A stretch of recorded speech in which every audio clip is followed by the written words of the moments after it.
Good morning friends. आप सभी का नमस्कार, सभी को नमस्कार।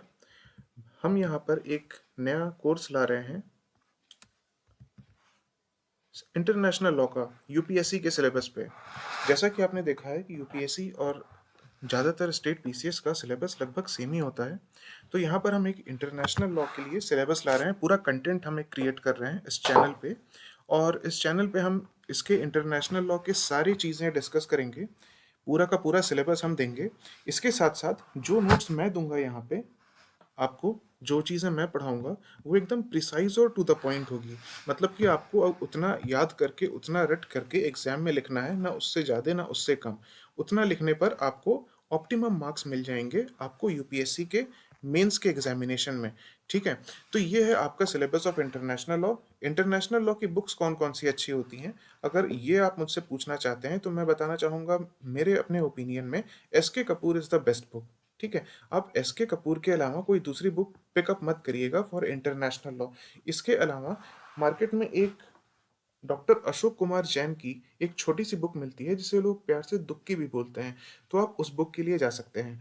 तो ये दो बुक्स जो होती हैं वो इंटरनेशनल लॉ के लिए फेवरेबल है। इसके अलावा बहुत सारे कोचिंग के बहुत सारे content time to time circulate करते हैं मार्केट में, लेकिन मैं अपने एक्सपीरियंस से बता रहा हूँ कि ये कोचिंग के जो मटेरियल होते हैं वो इनसफिशिएंट होते हैं। वो आपको सेटिस्फैक्ट्री नॉलेज नहीं देंगे। They are not going to give you satisfactory knowledge और satisfactory marks. They will serve a commercial purpose. उनका काम बस होता है कि वो एक कॉमर्शियल स्किल क्रिएट करते हैं और एग्जाम के बाद से वो डिसॉल्व हो जाते हैं। उनमें काफ़ी मिस्टेक्स भी होती हैं, उनमें काफ़ी ग्रामेटिकल एरर्स भी होते हैं। तो ये सारी चीज़ें आपको यूपीएससी के मेंस में काउंट करेंगी। मैं जो आपको कंटेंट दूंगा बेसिकली, वो आपको पीडीएफ में भी मिल सकता है मेरे चैनल लॉ फॉर यूपीएससी। तो टेलीग्राम पर मेरा चैनल है लॉ फॉर यूपीएससी। अगर आपने इसको ज्वाइन नहीं किया है तो आप इसको प्लीज़ कर लीजिए। आप बस लॉ ऑप्शनल सर्च करेंगे टेलीग्राम में या फिर लॉ फॉर यूपीएससी टाइप करेंगे तो आपको मेरा चैनल मिल जाएगा। तो ये है सिलेबस ऑफ इंटरनेशनल लॉ का। फर्स्ट टॉपिक है nature and definition of international law. इसमें इंटरनेशनल लॉ का नेचर और डेफिनेशन के बारे में डिस्कस करते हैं। इंटरनेशनल लॉ क्या है, वो कंप्लीट लॉ है या नहीं, how long is the international law, the vanishing point of jurisprudence etcetera. दूसरे में इंटरनेशनल लॉ और म्यूनिसिपल लॉ की डिस्कशन, रिलेशनशिप को डिस्कस करते हैं। थर्ड इज स्टेट रिकॉग्निशन और स्टेट सक्सेशन की थ्योरी हो जाती हैं। अच्छा, इंटरनेशनल लॉ में कई पोर्शंस में इंटरनेशनल लॉ है, जिसमें सबसे बड़ा पोर्शन जो है वो लॉ ऑफ पीस का होता है। तो यूपीएससी के सिलेबस में और जो सबसे ज़्यादा क्वेश्चंस भी आते हैं वो लॉ ऑफ पीस से आते हैं। तो आपको सबसे अच्छे से लॉ ऑफ पीस तैयार करना है। कुछ इंपॉर्टेंट जो क्लासिफिकेशन है इंटरनेशनल लॉ के वो हैं law of peace, laws of war, United Nations या इंटरनेशनल ऑर्गेनाइजेशंस बोल लीजिए, ह्यूमन राइट्स, तो ये और लॉ ऑफ द सी। तो ये बेसिकली 4 या 5 ऐसे करके क्लासिफिकेशन है बेसिकली इंटरनेशनल लॉ के।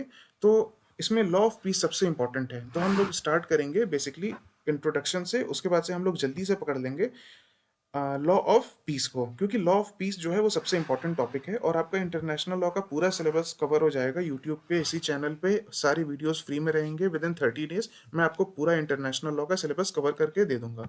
लॉ ऑफ द सी ये सबसे इंपॉर्टेंट है और ये इसका सिलेबस सबसे बड़ा होता है। ये सबसे डीप, सबसे गहरा इंटरनेशनल लॉ का टॉपिक भी है। उसके बाद से ये इजी टॉपिक्स होते हैं, individuals, territorial jurisdiction, extradition, asylum. इसमें कुछ कन्वेंशंस होते हैं, आपको उनको याद करने होते हैं। फिर ये ट्रीटीज वाला बहुत इंपॉर्टेंट टॉपिक होता है कि ट्रीटीज क्यों बनाई जाती हैं और उनका पर्पस क्या होता है। फिर यूनाइटेड नेशंस, ये इंपॉर्टेंट टॉपिक है। यहाँ से आपका ट्रीटीज और यूनाइटेड नेशन से आपका अगला क्लासिफिकेशन शुरू हो जाता है इंटरनेशनल लॉ का, which is about international organisations. फिर ये लॉज ऑफ वॉर आ जाते हैं, peaceful settlements of disputes, lawful recourse to force. उसके बाद से फिर हम देखेंगे ह्यूमैनिटेरियन लॉज आ जाते हैं, human rights, fundamental principles of international humanitarian law, nuclear weapons, ban on testing of CTBT etcetera.